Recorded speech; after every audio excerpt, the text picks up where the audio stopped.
and welcome to Evansville Podcast. My name is Jason Burton. Thanks for listening. On today's show, we will be discussing politics, talking about the local Vanderburgh County elections, as well as the Indiana statewide elections, and we even touch on the presidential election because we can't help ourselves.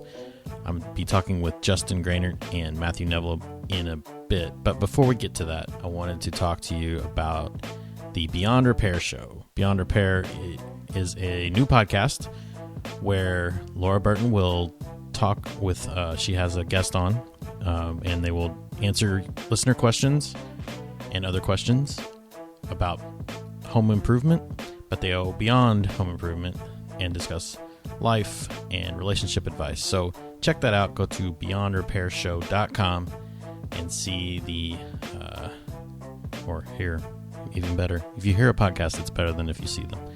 So check out beyondrepairshow.com and listen to the episodes. They're great. The producer is wonderful. So other than that, this Friday, as of the recording of this episode, the 30th of September, is International Podcast Day. And I know you guys are probably already planning your podcast parties, and you're wondering how to dress up for as your favorite podcaster and all that. But I wanted to let you know to make sure to tune in that day. We are announcing a special thing. I can't really give too much away, I guess.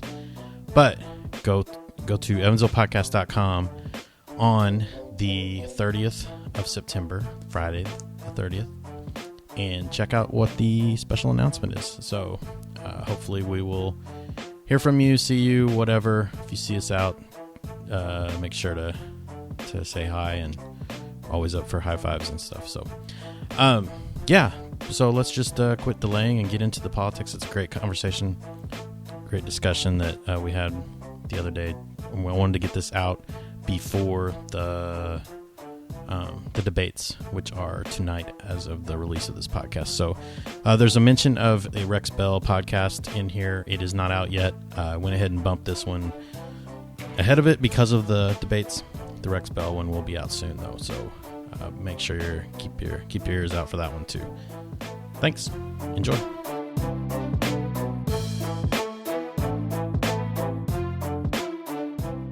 Well, repeat guests, but from different episodes, so I'm not sure how many times that's happened before.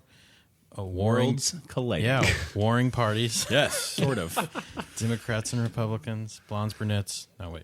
This podcast can be proof that we can be in the same room and not try to beat the crap out of each other. Well, the key word there is try. Try. We'll see what happens. Right. We'll see where we're at by the end. So, Justin, maybe can you talk about just like in broad strokes, maybe like your affiliation? Sure. Republican, Justin Groenert. I'm the currently the director of government relations for the Southwest Indiana Chamber. I am not here in that capacity today. In my former life, I was campaign manager to two different congressmen on 3 different election cycles. Served as a congressional staffer for several of them, and sort of an active Republican for, I don't know, the last 15 years probably. I'm getting old, so yeah. Okay, and does it matter, Matthew? Because I've heard both, and either one. Like either one. I've been called worse today, so yeah, I'll take either one. I'm going to take a page out of Donald Trump's playbook and call him Little Neville for the rest of the podcast. I did not come prepared with a good nickname for you. I got to think of one off the fly. Right. I'm Matthew Neville. I'm currently the political director for the county party here in Vanderburgh County. I worked on the mayoral race last year on Gail Reekin's campaign. I've been kind of involved with the party for several years now on central committee and just kind of acting the political director role. Okay. So, yeah, you guys are aware of things going on. And we were talking about, like, what should we talk about? And I was like, well, we don't know if we have to talk about, this race. And you're like, well, actually, that's pretty interesting, which shows my ignorance. Hopefully your guys' knowledge. Sure. of what's going on. Or not. I don't know. Maybe one thing that stood out that has nothing to do with anything that we're going to talk about necessarily, but there seems to be a lot of the state Senate stuff that's not contested. Is there a reason? Do you know why that would be, or just lack of interest? I generally think that as we've sort of drawn these maps, that a lot of the races are dealt with in primaries now. I think on both sides. I think Republican and Democrat. The way we've gerrymandered the state, you see a lot more action in the primary than you do in the general. I mean, David Long, Senate president, had a primary challenge. Luke Kenley, who's the chairman of the Appropriations Committee, had a primary. Neither one of them have a general election opponent. Okay. So I think a lot of that, and a lot of where you're seeing sort of the extremes in both parties are sort of being able to force people to the extremes is because primaries end up becoming more important than generals. In a lot of races. I think that's the case in Washington. I think that's the case in the State House. That the power to draw the maps is sort of king, and you tend to draw the maps in a way that's going to be most favorable for your party, and I think it's I agree with Justin. That's kind of the reason why you're seeing a lot of the primary battles, but not so much the general battles. Is a lot of these districts are drawn in a way in which it's to favor the party that happens to be in power when redistricting occurs. Sure, and I think you could have even seen it a little bit in the presidential race, in that in the primaries, both parties have to go to the extremes to get the base essentially riled up. Yeah. So in Trump's case, he moves right, forces Jeb and Marco, and well, Ted Cruz can't move any more right than he already is. But a lot of the more rational Republicans that would look much better on Election Day in November, they were forced to go way right. In the Democratic primary, I think you'd agree that Bernie Sanders caught fire, forced Hillary to the left on a lot of issues that she probably didn't want to go left on. And now you kind of set up this weird colossal battle in November where both sides have to kind of come back to the middle. And I don't know that that's easy to do. I mean, I think in 12 you saw it where Romney had to kind of, fix a lot of things that he said in the primary to get to the general. And a lot of people laughed at Jeb that said he was willing to lose the primary to win the general, except for he lost the primary. So it's sort of a self-fulfilling prophecy that right. To be a Republican, speaking as a Republican, to be a Republican that can win a general election, you got to get beat in the primary to do it. Well, guess what? If you lose in the primary, you don't get to the general. So that's always been sort of the frustrating thing for me in how they've set these up. And in a lot of races, I mean, working for several members of Congress, we sort of saw the beginning of the Tea Party. And, we've had to deal with some pretty tough primaries that, you have to kind of go on a limb that you don't necessarily want to go sometimes. So, and that's usually the nature of the pivoting from the primary to the general is that, as you said, you have to win kind of more of the extremes of your side. And usually there's this pivot back to the center, but not necessarily with Trump are we seeing that. No, I definitely don't think. Well, and I think you did for a little bit for the last 2 weeks. And then the Bertha thing came back up. And now, even with the immigration, I mean, he went to Mexico. I think to me, I was reading that as this is his chance to look presidential, to go there and to say, I can stand here with a world leader and be presidential and be a leader. And then literally that same day, he goes to, I believe it was Arizona, and gives an absolutely scathingly far right-wing, unpresidential speech. I'd love to argue at this point, but and that's been the frustrating thing for me, and it really in the last 2 weeks this race has changed dynamically. Yeah, I think Hillary had one of the worst runs coming out of a great convention, and I think Donald Trump had one of the great runs coming out of a bad convention to really make this thing interesting. That said, he has 2 really good weeks. The polls tighten up everywhere they should be tightening up if you're a Republican, and then we have the last 5 days where we're back to talking about whether Barack Obama is actually an American citizen. Well, and it's like he can't get out of his own way. Yeah. If he just stop. Yeah. Yeah. Well, it just did, and he can't do it. I know. It doesn't fit the brand. So it's just been fascinating to watch, I think, in a lot of levels. I was just impressed to see that he, I figured at some point the campaign was going to come out with the statement of, we believe and he believes that Barack Obama was born in the United States. I was genuinely surprised to see those words actually come out of his mouth. I think he had to. I don't think there was any... I think he had to, but there's a lot of things that he had to do in this campaign that he's just refusing to do. But I think they saw an opportunity where they could blame it on Hillary. And which Hillary? The Hillary Clinton. Oh yeah, which one? The healthy one. That's actually campaigning. The body double. Yeah, the body double. I can't even tell the difference between the two anymore. It's just really good work done. I just can't tell the difference. That's real good.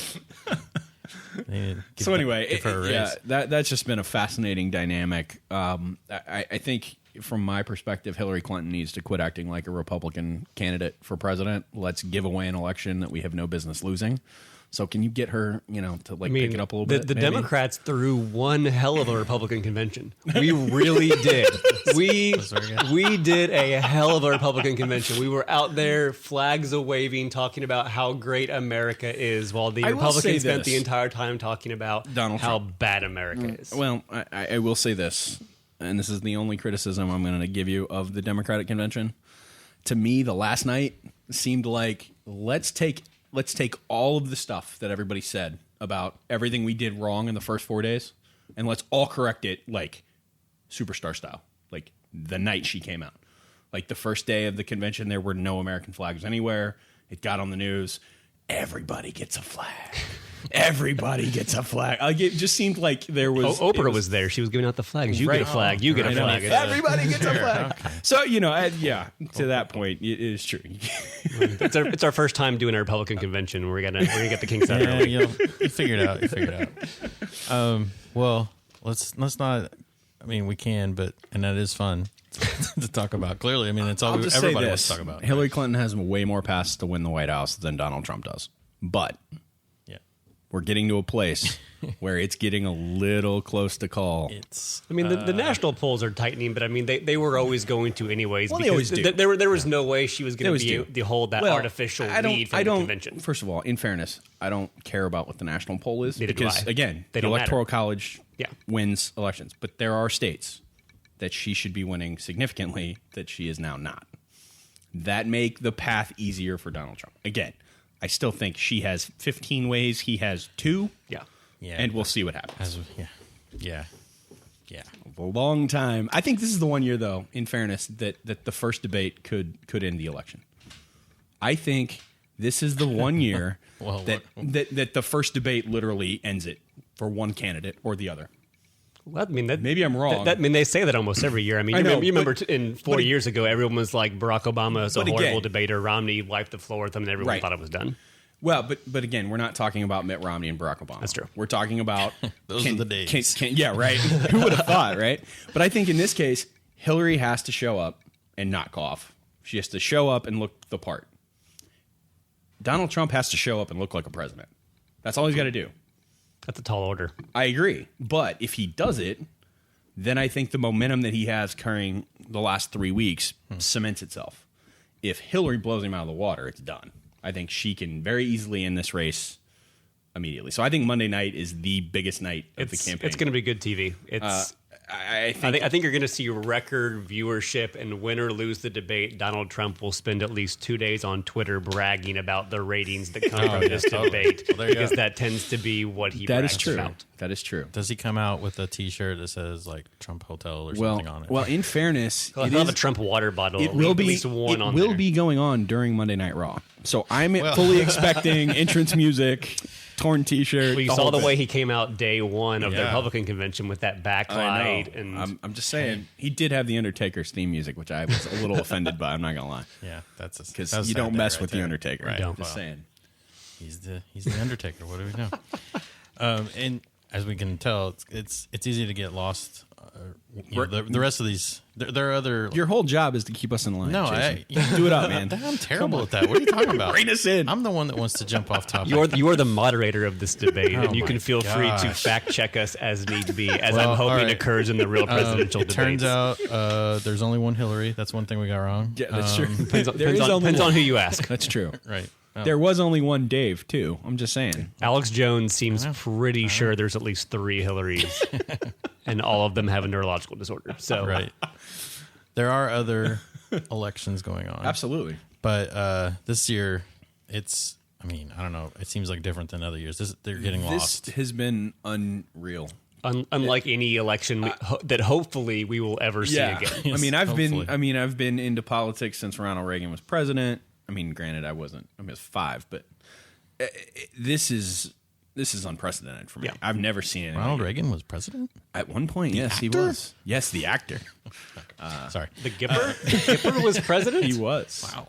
And they won several for him too. So there you go.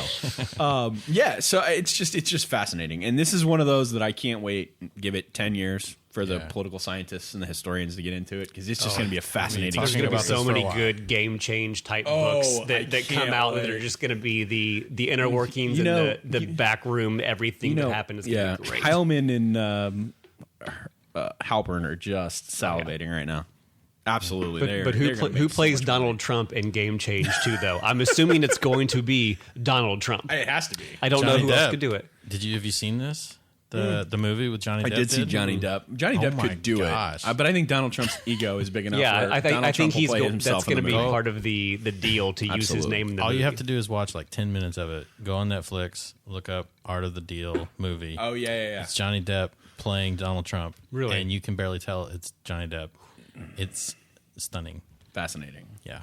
So, anyways, there's a little tip for you if you're looking for something to watch that isn't West Wing. At this point, it's the only thing that keeps me going in the morning is the West Wing. You just they're going to loop that for 4 years, no matter what. I like to joke I was a Bartlett Republican for 52 hours a year. Yep, there you go. So we have, just going through this list here, there's a couple that would like to talk about that seem like are going to be interesting races. Sure. The state representative, District 77.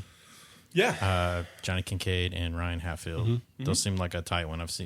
Both of them have a presence, I think, out. Yeah, I think just to kick it off, I think the district is definitely written, as we were talking about, for a Democrat. Yeah. I think any race that a Republican is in here is going to be hard to win. I think the one thing Johnny brings to the table is the fact that everybody knows who he is. Yeah. I listened to that guy going to school in the first grade. Right. I know his voice anywhere. And I think that is the one thing that he has that other Republicans don't, is if he runs a bunch of radio ads, do you get that sort of nostalgic feeling? Yeah. Again, it's still going to be a really hard race to win. The district is literally downtown Evansville. And that's a tough. Similar of what Kincaid has is very similar to what Hatfield has, and the Hatfield name. Ryan has a lot of that same thing as well. He's been in the prosecutor's office. He's been in the community, so he has kind of that. And the same Hatfield thing name is fairly prominent around here. We all know him. Oh yeah, we all know some Hatfield. So Interesting. Yeah, yeah. So it's I guess think the Democratic. Probably coming out the of there. seat definitely leans Democrat, but it is much tighter than a lot of these other races. I think it could be. It'll be the most competitive House race in this region. Definitely. Again, it's the only real competitive race in the region. Well, yeah, most of them are either not contested or. But I'm not going to rule anybody out. At this point, I've been wrong about just about everything in this election cycle. So not to cycle back to him, but a lot of it, the top of the ticket, the Trump Hillary thing is what's going to dictate a lot of these local races. Right. And in reality, the local races, your vote matters a lot more, and they have a lot bigger influence on you. And it's unfortunate that that's kind of the way it is, that these local races can be impacted by so much of what Donald Trump and Hillary Clinton said. Right. And I think the thing too that we're not that's not going to get picked up in the polls is where there is a ton of enthusiasm this election cycle for the non-traditional voter. Meaning, when we're looking at voters, there's 4 of 4s, 3 of 4s, 2 of 4s, 1 of 4s, and 0 of 4s. That's the prevalence with which you vote in the last 4 elections. So 2 primaries, 2 generals. Sure. 4s of 4s, they're going to vote regardless of what you do. 3 of 4s vote all the time. They just missed one for whatever reason. 2s of 4s generally just vote in the general or in presidential years. 1s, they had to have some kind of a reason, and 0s don't vote. Yeah. What they're seeing around the country is this real large jump in the 0s and 1s. Now, the importance of that is that when you're looking at polling, you're normally polling likely voters, which are generally the 2 to 4 crowd that have voted fairly regularly. You're not wasting a lot of time reaching out to 0s and 1s because they're not reliable voters. So if some of these purple states at the presidential level, it's going to impact Senate races nationally. It's going to impact House races nationally, and it's going to go down the card if you get these 0s and 1s. And in the local races, if you can get those 0s and 1s to go farther than the presidential ballot, that's going to throw a lot of things off that none of us are seeing. With the straight ticket option. And it kind of goes both ways. You're going to see a lot of these 0s and 1s that may come in and hit the straight R, the straight D, and leave. And you're going to see some of the 3s and 4s that are going to say, well, I'm a usual Republican or I'm a usual Democrat, but I don't like the top of the ticket, they're not Right. going to hit that straight ticket button. And that affects all of those races down ballot. And the thing Indiana brings, too, is we have a natural inclination to split our ballot. I think I saw a stat, and I in at least my recent memory, the state has never elected the president, a governor, and a U.S. senator from the same party in the same year. So if let's say in 2012, Mitt Romney won, Mike Pence won, Joe Donnelly won. Going back before that, it was Evan Bayh, it was Dan Coates, it was Mitch Daniels. Indiana went for Barack Obama in 2008. So we have a natural inclination to split ballots. We're not one of these natural straight ticket states. How that impacts, again, where that enthusiasm gap goes. Right now, the Republicans have the enthusiasm gap. I think the number is 8. But my question, and I don't know the answer to this, is it because Republicans are really that excited, or that the Bernie Sanders Democrats just aren't willing to say they're excited about Hillary Clinton, but will still show up and vote? So that's kind of the... Aren't they mostly unfindable, unreachable by pollsters? In a lot of cases. I mean that's another really interesting question, because technology has shifted so much. It's hard to get some reliable polling. Now, granted, I lived on, the polls can't be right. Donald Trump's winning. And yet every time he won. So the poll, I sit here and say that the polls weren't right in the primary. I think it was just wishful thinking, because we were all like, this can't be happening. Right. And then it kept happening. So somebody's figured something out, because they were obviously right about Donald Trump. In a lot of cases, they were right about Bernie Sanders in states that he won. Right. But again, Hillary Clinton, won a hard-fought primary, and hat tip to her. So there's just so many things, many things that we don't know. And I think that's why the debates this year are more important than ever. Just because, again, we don't know. And if Donald Trump stumbles in the first debate and comes unglued, those ones and zeros probably don't show up anymore. And that enthusiasm gap shrinks. And if that happens, then, the momentum sort of shifts, and a lot of those dominoes fall down ballot. I'm curious to see in the debates, it seems like the political discourse, especially on the presidential level, has not been so much. What is political discourse at the presidential level? Because I don't know what it looks like at this point. That's part I'm of still waiting that's for part discourse of my point to is that happen. the discourse isn't about issues. It's not about ideas. It's about crooked Hillary or about Donald Trump's tax returns. It's not about actual issues. And so I'm curious if the debates are actually going to be about it. Deplorables. Let's not forget about deplorables. And Skittles now, too. Right, and Skittles. Yeah, and the size of people's hands. I'm just saying. And other appendages, unfortunately. But I wasn't going to go there. I'm curious if the debate is going to actually be about issues. I think Lester Holt's the first debate moderator. And I think he's someone that will be more likely than the other two, especially the third one, who's Chris Wallace from Fox News, who,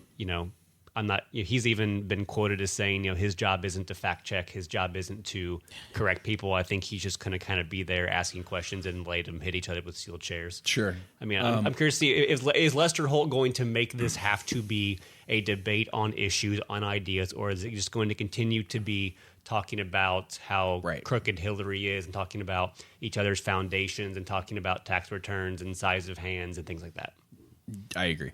Is there a tool or something that you guys use to find out about the not the presidential side, or even governor and stuff like that, people like the circuit court or clerk and stuff like that, what their positions are? Everything? Is there the Courier and Press has done a pretty good job. They've had a couple of Q&As with, I know, at least the commissioner candidates and the clerk candidates. I know that the Courier is usually very good about getting questionnaires out to candidates and getting those at least online. I think in the paper as well. Of just kind of they'll ask them the same questions, and this is their answer, and it really kind of gets the nuts and bolts of the offices. Shameless plug for the chamber, but we do that too.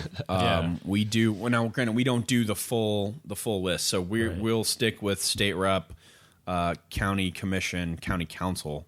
But we ask the same set of questions.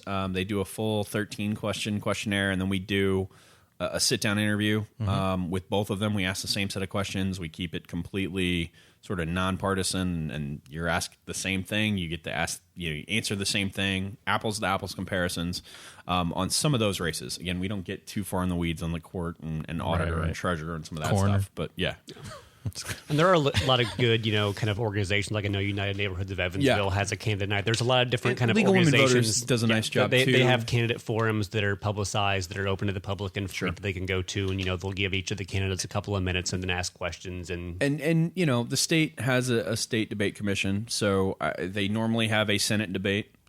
There is the gubernatorial debate. I think they're doing 3 this year. I think so. Yeah, and then you've got WNIN normally does one for all of the lines. I know in the past they've done a congressional one, and then they'll do the county commission candidates. So it would be Ben Shoulders versus Sean Selby in one, and then Steve Melcher and Cheryl Musgrave in the other. So you get to see them kind of on stage and in that format as well. So I would check those out, and usually the chamber will try to link some of those to that page too, and we try to push out as much information as we can. We will endorse in some races and not, but I keep that separate from sort of the educational piece anyway. Yeah, and those. I saw some on the Courier had started putting some out already. Yes. In the chamber, have they put out any yet? They have not come out yet. We will have those up. We're still editing the videos and stuff, but it'll be in the next couple weeks. It'll be right around the time early voting starts, so you'll have a month to kind of dive into some of those local races. Who knows where we'll be by then? One other one I definitely want to talk about, because it was when I'd said, should we even talk about this? And you said it actually is interesting, is the clerk of Circuit Court, which is Carla Hayden and Zachary Hieronymus. So is this a tight race, or why is this interesting? I think it's hard to whether it's a tight race or not, it's kind of hard to tell. The clerk is a very important role. It's not only just kind of with the circuit court, but the county clerk is also in charge of elections and the election board. And, we had a lot of issues in the primary with several of the voting centers not being handicapped accessible. There was the very fun picture that I took that I was happy to share with people of the sign that was put out at one of the polling places that said, "Hi, handicapped people, go to Washington Square Mall." And I think that example really showed the importance of the county clerk race and making sure that above all else these elections are open and fair to everyone. Right. So it's an importance issue. This is an important, make sure you do research on this one, because I know I would never have thought all of that, just the right. Thing. And it really is. And I think it's one that gets overlooked quite a bit. I think, over the last, 12 years, we've seen sort of a shift to, obviously from precincts to voting centers, which, naturally, anytime you shift something that big, there are going to be some speed bumps. But again, it comes down to who is more qualified to do, to run an election and to do the stuff that goes into marriage licenses and all that stuff. So I think it's a very important race, and I think it's one worth diving into. Absolutely. A little more. I've met Zach a couple times. I've met Carla a couple times. I don't know either one of them very well.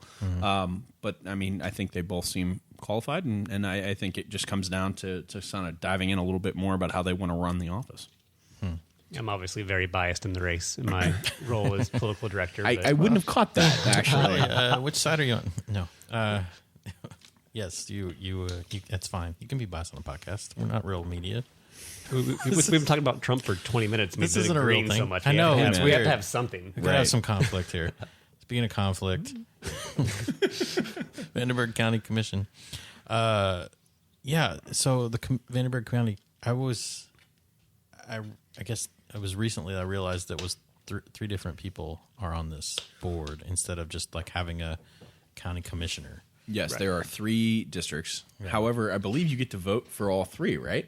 Is that correct? Or am I wrong on that? You vote for both, but in District 1, you have to live in District 1, but everyone in the county can vote for it. It's a very I'm not really sure why. So if you run in, you have to live in one of the 3. Gotcha. To run, right? But you get to vote. Every voter in Vanderburgh County gets to vote for all 3 of them. So I'm assuming is there just to kind of get some geographic, variability in there. But right. Right. We've got two. I think competitive races. I think obviously District 1 is Ben Shoulders and Sean Selby. I would have to say I think that Ben is probably the favorite in that race. I would say so. The Shoulders name alone is a very big name. Absolutely. Ben's especially been out in the community doing a lot of great work for a while. I don't know Sean Selby. I don't believe I've ever met him, but Sean's a good guy. I think he means well, and I think, again, he doesn't have quite the name ID that I think the Schulters family does. Should be an interesting race. I think the heavyweight fight will be the next one, though. Yeah, I think that may be the undercard fight for the heavyweight battle coming up. That one's going to be intense. It's a unique race because you have two sort of well-known local individuals that have served in various offices, for the last including on the county. They've both been on the county commission. I mean, absolutely. So I think that one is really going to be about name ID and turnout. I think absolutely. I think. Well, I don't think name ID is going to be nearly as important because I think everyone kind of knows both. They've both been around for 20, 30 years. Absolutely. In one elected aspect or another. Yep. So I think that one's going to come down to ground game more than anything else. Is who knocked on more doors and who really was able to make the case. So that I think that's the one sort of local sort of heavyweight fight, if you will, that I think will be compelling on election night. Yeah. And friend of the podcast, Cheryl Musgrave. She was on one of my first episodes, my first Wikipedia guest. So, nice. That's awesome.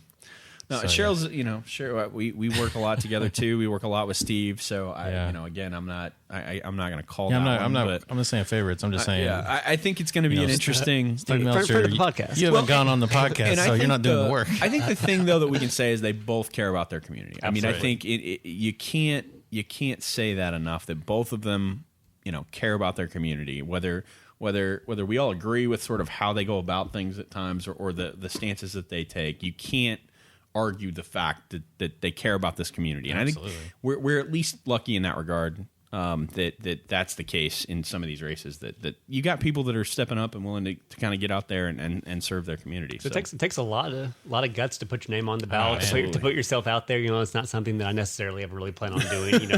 I'm more than happy being... having run a couple of congressional campaigns, I can tell you that line to never, my foot's probably on it. I completely understand. It is a different animal. So, well, yeah, you're opening yourself up to enormous amounts of criticism. Yeah. And in the first district, race, Sean and Ben are both young guys that are willing to step out and kind of lead. And I think that's exciting. You've sort of seen this sort of groundswell of younger talent that's coming through the pipeline finally, and I think it's important. It's been one of the nice things, especially on our side of Zach being a younger guy, Ryan being a younger guy, Ben being a younger guy. Even in the primary, we had a lot of younger people. I mean, District 77 had 3 young people running for us. I mean, there's a real groundswell of young people getting involved in politics. Elliot Howard was in that primary with Zach and ran I know Elliot. We were in the MPA program at USI together. He worked his tail off. And on the city council, you've got, Anna Hargis and Justin Elpers. And so it's really kind of been fun to be around and see sort of my generation and younger start to put their names out there and really kind of take control of the city. Young people getting in. So, I know I'm 29 years old. I'm frankly tired of being pretty much the youngest person in the room in almost any political environment or political meeting that I'm in. Sure. Right. Yeah, well, I know we're all 29 here. So, and then there's Vanderburgh County Council, which there's a lot of name recognition there. I think too. At least last names stand out. With the people in the community. But Kiefer, I don't know. Kaylor Lindsay, Gable, Bassmeyer. There's Wildeman. I've heard of a couple of those. You've heard of several of those names, sure. But what's do you guys know the difference between the county council, city council, responsibilities? So the county council handles the budget.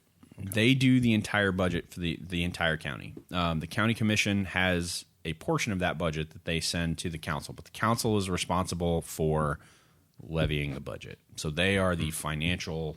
The commissioners are more of the executive branch. They're the 3 mayors of the county. Yeah, okay. and then the council is the legislative branch. 3 mayors. I think that there are 3 mayors of the city. I think he's cloned himself. He's at so many places.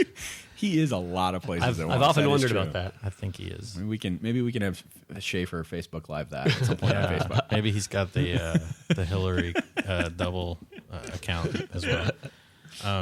But yeah, and then there's a couple other, but some of the big ones I did want to talk about is governors is kind of interesting just because.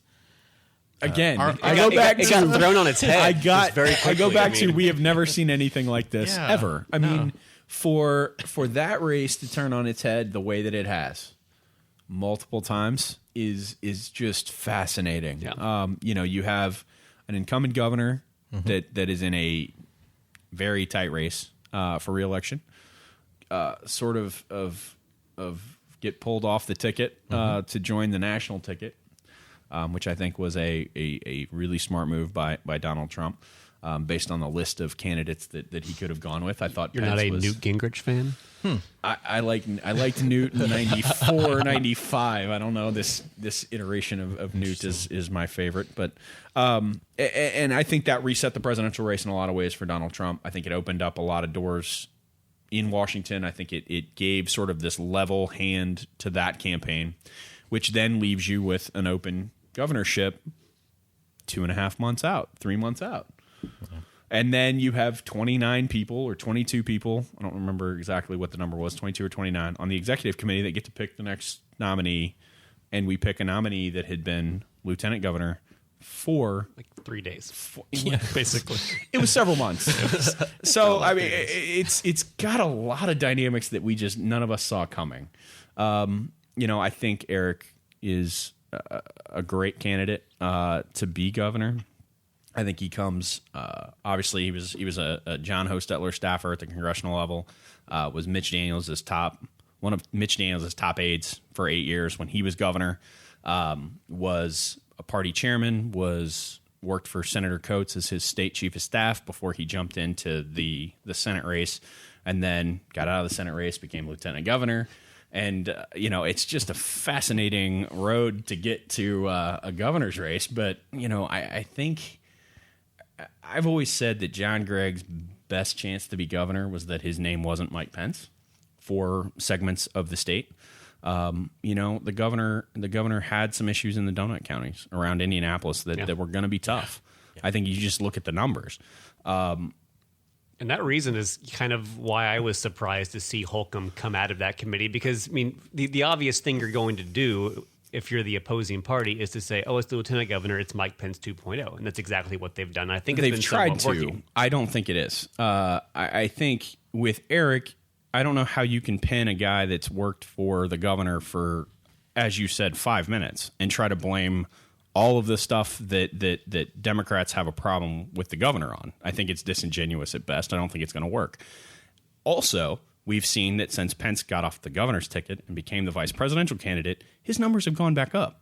His approval rating is back into the 54, 55 range. I think I saw some new ones today where it dipped a little bit. But it might have been. But it's at 50, yeah. It's in 51, 52. Is really tying him to Mike Pence the best idea at that point? So it's going to be interesting. And John Gregg's been running for a long time. I mean, he ran 4 years ago, almost won. Is running again. Mm-hmm. I think it's just going to. I think that's the race of any of them that the presidential coattails is going to impact more than the others. I think if you're going to split your ticket, if you're looking at the ballot, you've got Trump, Clinton, you've got Todd Young, Evan Bayh, and you've got Holcomb, John Gregg. You're not. Of the two, of the two Democrats, you're up to vote for if you're a Trump voter, and I got to pick one of the two essentially. That vote's going to go to Evan.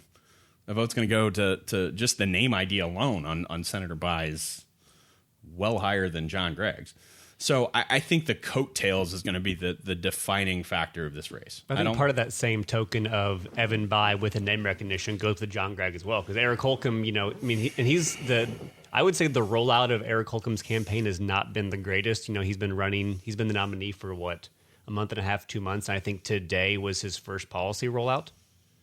I mean, in fairness, he found out 2 months ago that he was going to be the nominee. You don't just 2 months is a long time, though, to get your policy positions right. It's not like Mike Pence didn't have one already sitting there for him. But Eric Holcomb is not Mike Pence. So this goes back to this idea that somehow whoever was going to be the next one in line is somehow Mike Pence 2.0. I don't think it was going to be everybody, but I think if you you've made that point twice. No, not for Holcomb, yes, but not if it had been Susan Brooks. I don't think you would have had Mike Pence 2.0. That's it. Yeah, well then she'd just be Paul Ryan 2.0 or Donald Trump 2.0. I mean, you guys would try to do this because that's she is a Donald Trump supporter. Well, that's because and you guys are worried there would be conflict. Crooked Justin over here. All right, little Neville. Settle down. So 2 points. John Gregg has a sweet mustache, and I'm glad he did. I'm kind of sad he took that off his campaign. It's been trimmed a little bit. You can, from 4 years ago. Yeah. It's kind of right. It's been trimmed a little bit. He should embrace it. I've still seen some of those mustache signs out there though from 4 years ago. I mean, that's branding That's right good there. I'm collector's not gonna item. lie. I was impressed with the mustache on the campaign literature. That was pretty legit. I'm not gonna lie. As a Republican, I was impressed. I mean, that's Absolutely. that is going to capture the attention Absolutely. of America. And Rex Bell, Libertarian, I say this because he was Sure. on my episode, an Right. episode that will be out by the time this is out Right. of my very podcast. So Nice. so check out Rex Bell podcast in the show Sure. notes. Yeah. No. You should definitely do that. I don't know Rex well. I don't get the sense that much like 4 years ago, Rupert didn't really sort of change the dynamic a ton in the race. Right. I think again it goes back to there's only so much time. Sure. There's only so much time you have left. There's only so many doors you can knock on. There's only so many phone calls you can make, and there's only so much airtime. Well, and we're drowning in the noise. And again, we're drowning in the noise of Donald Trump, Hillary Right. Clinton, and Evan Bayh and Todd Young. Yeah. So again, it's going to be really hard to get. I mean, I did see some Greg and some Holcomb ads last night too. So that race is going to get some love, but it's just so expensive to be on TV too. I mean, in a presidential year, the costs are outrageous. it's much more affordable to be on a podcast. That's true. I'm just saying. Hint, hint. Anybody was looking Wink, for wink, nudge, nudge, cough, cough. Give Jason a call. And third parties are always difficult. I mean, especially if you look at the presidential race, third parties always kind of gets, I think, a little bit of energy by those who are paying attention. But I mean, Gary Johnson, Jill Stein are not going to bring anybody to the polling booth that probably wasn't already going Weren't to vote because already. because the only way you know who those two are is by paying attention. If you're paying attention, you're probably going to go vote. Now, should Gary Johnson be on stage at the debate? Jill Stein, definitely no, just because it's hard for me to take She's Jill pulling Stein at 4%, seriously. so If you're going to I'm say with that you. Edward Snowden should be one of your cabinet secretaries, it's really difficult for me Yeah. to take you seriously as a presidential candidate. pretty strong. With Gary Johnson, He's pulling double digits. He got on all 50 ballots. I think that really, at this point, if you are a third-party candidate and you can get on all 50 ballots, all 50 state ballots, which is astronomically hard to do for major party candidates, let alone a third-party candidate, I think you got to get him on stage. I really do. I mean, I think you're limiting some speech there a little bit more than you probably ought to. But it becomes the question of limiting speech, because you're limiting speech either way. If you're going to have Gary Johnson on there, a guy who I think all three of us can agree is not going to win a single state and is certainly not going to win the election. he might win Utah. He might win Utah. I think he's still in third in Where was Utah, he? though, I think. He might be in third, but he Utah Arizona is in governor? play. Is that You where know, he New was Mexico? Utah. New Mexico. He's from New Mexico. Oh yeah. He's governor of from New Mexico. Utah. He was governor of New Mexico. That's right. Okay. Way to bring me back. We're in Indiana. We don't care. And if That's you're, right. I mean, you're going to limit speech no matter what, essentially, because if you're keeping Gary Johnson out, you're limiting him. If you're keeping Gary Johnson in, you're putting in someone who's really not going to win. You're limiting the voters' ability to hear the other two who actually have a shot at winning. That's the way I look at it. I mean, Gary Johnson, if anything, having Gary Johnson on there, I think kind of hurts Trump because it puts two people up there that are going to look decently presidential. One looks like a clown. That's an interesting take. I did find it interesting, though, that Gary Johnson's support pulls like evenly from Republicans, Democrats, and Independents. When you look at the 10% that say they are, like 35 are Republican, 32 are Democrat, and the rest are Independents, which kind of surprised me quite a bit because everyone's like, well, Gary Johnson's obviously going to hurt Trump, and Jill Stein's going to obviously hurt Clinton. In reality, I don't think Jill Stein's really going to be that big a factor at all. No. But to be able to pull equal from both parties like that, I mean, it's an equalizer, really. I mean, it doesn't give it sort of makes Gary Johnson in some ways irrelevant a little bit, just because you're pulling the same number here and here, so everything's equal. But I was really surprised by that number. I'm curious to see how that changes, and especially on election day, because I think there's a lot of Bernie Sanders supporters that have gone to Gary Johnson simply as a protest vote, not actually looking at the things he believes. Because if they looked at the things he believes, they'd realize that Bernie Sanders and Gary Johnson are extremely far away. Well, but I don't think this election is about ideas. No. I think at this point, it's part of the problem. It's this whole idea of, well, Donald Trump got his base because he didn't talk like a politician. Right. Obviously. Straight shoot.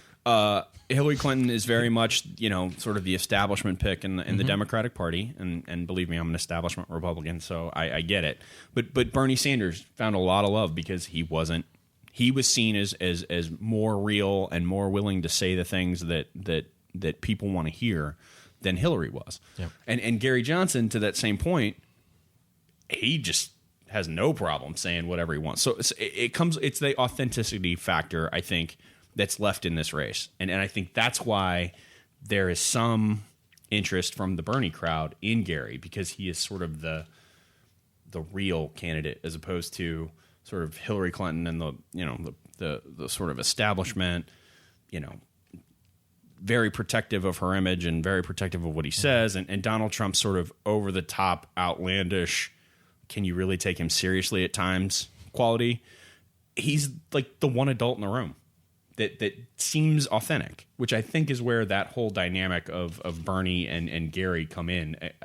Again, policy-wise, they're not on the same page. This is the election of personality. It's the election of, and it's always kind of progressed this way, especially, 4-8 years ago. It was, who do you want to have a beer with? And I think it's very much progressing more that way of, it's about personality. It's about who would you want to have at the dinner table, not so much who do you want the nuclear launch codes. I think that's become a lot more of we might want to reword that question, because I'm not sure anybody really wants Donald Trump at their kitchen table. I don't know if I want any. He might build a wall around it. There's some that, Well, I'm sure there are some. But I think I think all three of us in this room certainly don't. But as we've seen recently in Evansville, there are some people that want to eat lunch with or eat supper with him. Sure. Pay a pretty penny for it, too. Right. Yeah, exactly. Absolutely, man. But yeah, that is interesting. That's a good point about, because Obama is I want to just have a beer with that dude. Yeah.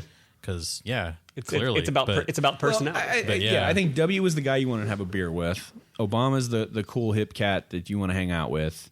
Sure, just so you can meet Beyonce. Yeah, right. Or whoever else he's hanging out with, right. I think, there's definitely a cool factor with Obama, certainly. I think he gets sort of that part of it very well. Mm-hmm. And what I find amazing is a presidency that was marred at 40% for the last 2 years is now at 54 because he's the only adult in the room. It's amazing how that happens. He's like, all right, guys. It's like, I'm just saying. I'm in the White House. Yeah, I'm an adult. I can hang out for a couple more years if you need me. Yeah, like 4 more years. What do you guys say? Unfortunately, the Constitution outlawed that. But I would not be advocating for a third term either. But that's just me. Yeah, I think shouldn't come as a surprise from anybody. I'm not a big fan of term limits in general, but that's just me. I'm not either, but in the White House, I think that could be just because of the whole monarchy thing that could potentially pop up, especially in 2016. I mean, can you imagine? I mean, I think Obama beats Trump easy in 2016 if they were running, but I think the idea of there's someone being able to win 3 in a row would be, in this media-driven political society, would be extremely difficult. And I don't know that Clinton could have won a third term either. I mean, if you go back and look at it, I don't know that 98, 99 was rough for him. Yeah, it was really rough. And the Republicans had a big hand in that, but he had a lot of self-inflicted wounds. I think Obama is the first president in a long time that could potentially win a third term. I still argue that he shouldn't have won a second, but we, as a Republican, we kind of gave that race away too. But no, I think that would be an interesting dynamic. But unfortunately, we don't get to do that. So. Yeah, well, it's not like thanks, Great Britain, for your monarchy stuff. It's not like we have 1 or 2 families running everything. Thanks, the Queen. Bushes and Clintons. That's right. Well, hey, Kennedys are popping news today. Did you see where Kathleen Kennedy Townsend threw HW under the bus today? Well, apparently HW told a room of like 40 people today that he was voting for Clinton's. I don't know if he was planning to do that, or if it's more of, hey, the cat's out of the bag, I might as well just jump on it. If we haven't figured out that there are cell phones everywhere and that nothing you say is really going to stay in a room, I think he knew. What does he know about security? And I think there's only one living president that hasn't endorsed Clinton yet. Yeah. And there's zero that have endorsed Trump. And I will tell you that I don't get the sense that W is going to be endorsing Hillary Clinton. So I don't foresee that. I was surprised to see HW come out publicly, but then again, HW is a much different He didn't come out with it Republican. publicly. Somebody else came out with That's it publicly, in fairness. He was just willing to say it. HW is also a much different Republican. He's a 1988 Republican than what the 2016 Republican Party has become. Preach it, brother. I hate to say that, but Okay, well, I've been pretty outlandish about my concerns about certain elements in our party over the last several years. I feel like we've beaten you into submission here. You and Facebook, man. You and Facebook. So That's okay. maybe wrapping up, is there a race of any level, any local or overall, that'd be like the result would genuinely surprise you? We haven't really talked about it. I'm kind of surprised we haven't talked about the Senate race. I mean, Todd Young winning would surprise me. I don't think it wouldn't surprise me nearly as much anymore as it would. I think the thing that shocks me the most is when Evan rolled out his campaign, they released a poll that said he was up 21 points. In less than a month and a half, this race is tied. The high end of Evan's lead is 4, and that's well within the margin of error. Having worked with public opinion strategies for multiple election cycles, that's real.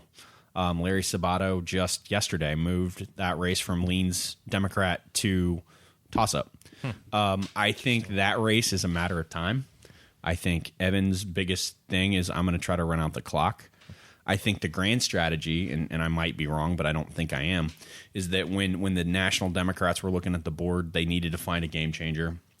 They found Evan with his $9 million in the bank, name ID out the wazoo, and said, if we do this, the Republicans will cut and run. That didn't happen. And they ran into a Marine. And Todd was not going to, Congressman Young was not going to lay down. He wasn't going to roll over.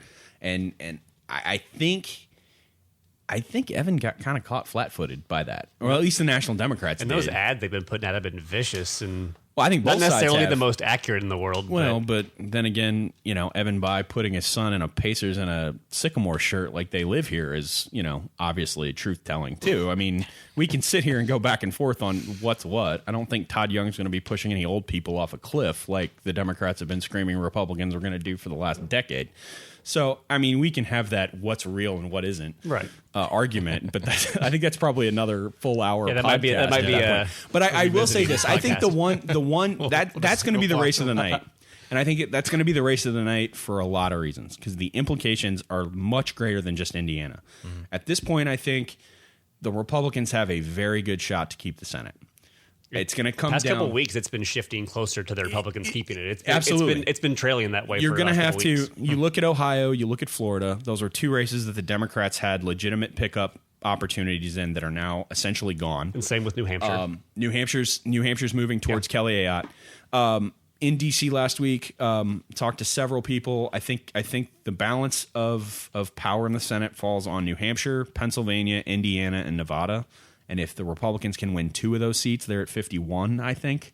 They win 3, they're at 52, and so on. I think the margin of victory in that race is going to come down to how many points does Donald Trump win Indiana. If Donald Trump wins right now, his lead is anywhere from 8 points to 12 or 13 in Indiana. It's not on the board for Hillary to as a pickup. It's not going to be a repeat of 2008. If Trump wins by single digits, 8, 9, I think Evan pulls it out barely. I think if it's 10, 11, 12, Todd pulls it out. I think it's within 2 points either way. I think it's going to be down to the wire. But this whole, let's just say the whole fireworks and champagne popping that came out in late July has now been squashed quite a bit, and I think they've got a real race on their hands, and I think again it's going to be where that margin is on Trump, and can Todd get his name ID up? In that poll that they were up 20% of Republicans polled said they'd vote for Evan. In the Howie poll that came out, it's already down to 9. So Todd really just has to get the Republicans back on board, and you're at a coin flip. as to whether he wins or not. So I think that's really going to be the fascinating story with sort of the ripple effect that's going to throw a lot of things into chaos potentially is that Todd. Those debates virus. will be good TV as well. Is he actually going to debate? Is he going to come back to Indiana long enough to debate? Oh, here we go. Is my question. Because he said he isn't. I've seen publicly that he's not debating Todd. I've not seen that. Okay, well, I've seen it. I hope he does. I'm all for debates. I'm all around. I'm all for debates. I hope he does because I think it'd be a really good one. Honestly, yeah. I think both candidates have issues they need to address with each other on stage, and plus it would just be a fascinating dynamic. Oh, it would be so great. Oh, it'd be so good. But yeah, I hope they do. I really do. I think that will. That's another debate that could, much like Murdoch-Donnelly, could tip that race one way or the other too. Aside from the coattails. I mean, if they don't debate, then it's going to come down to margin. If they do debate, that could sort of reinvigorate the race in a way that's not just who voted for Trump and who voted for Clinton. Yeah.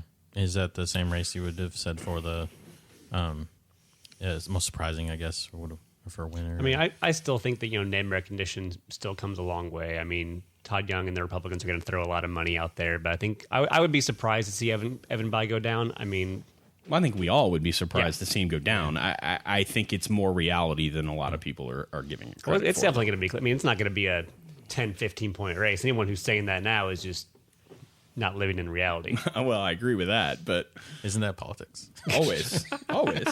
But do you have a different race though? I would be. That was the one. That's the one I was going to say. Yeah. I mean, okay. But because again, I think it's just fascinating because the map on the side, everyone said, man, the Republicans have no chance to keep the Senate, and even in landslide elections, when Ronald Reagan in '84 beat Mondale 907-3 or whatever it was, the Republicans lost 2 states in the Senate. I mean, the largest swing in any year that was seen as a landslide is like 2 or 3 seats, and the Democrats have to pick up 6. Yep. But they are on offense in a lot more places than the Republicans are. If the Republicans can keep the Senate this time, the Democrats won't see the Senate for another 2 cycles because, well, at least 1 cycle because next time those flip and they're defending seats that are in Republican states in an off year, which usually does favor Republicans. So this is the one chance, and again, it's getting interesting all over the place. So we'll see. Elections are always entertaining. And again, we're all sitting here saying this right now. I'd love to have a post-election wrap-up where we're all wrong about all of this stuff. Right. Rex Bell is now Governor Rex Bell. next governor. The lone survivor is now running the show. Awesome. Yeah, and you guys are cool with me naming this episode Trumpster Fire, right? Absolutely. That is the most accurate pun definition I think that we could possibly have. Cool. Yeah, I'm good with it. At least I can contribute somehow. I like it. Well, cool. Well, thanks, guys. Absolutely. Appreciate the invite. You can do this more. Absolutely. Always fun. Yeah. Yeah. Maybe Justin will let you talk next time. I like to let him do his thing, you know. You do know that's how I win. That's how I win these things, right? Yeah, you just suck the oxygen out of the room. No, I get it. And you say Evan was trying to run out the clock. Wow. Well, I was waiting for the cheap shot that never came, so I was just trying to keep that from happening. See, I'm a Hillary supporter. I'm not going to go that Trump route. Wow. Now the truth comes out. Wow. He did. What did you call me earlier? You called me Crooked Justin. Wait a second. I was joking. Come on, Yeah, that's true. I'm just saying he's the one that was name calling. I'm just saying. Well, Little Neville. I mean, that is my rapper name, but I mean, that's nonetheless. See, I was just giving you a hat tip for your talents. I appreciate it.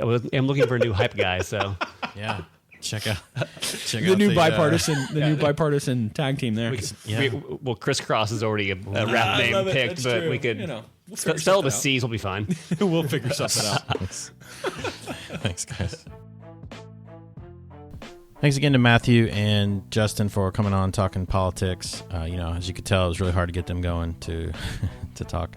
But yeah, I had a great time and really looking forward to these debates. And also the 30th, make sure to check out our special announcement. Good job, everybody.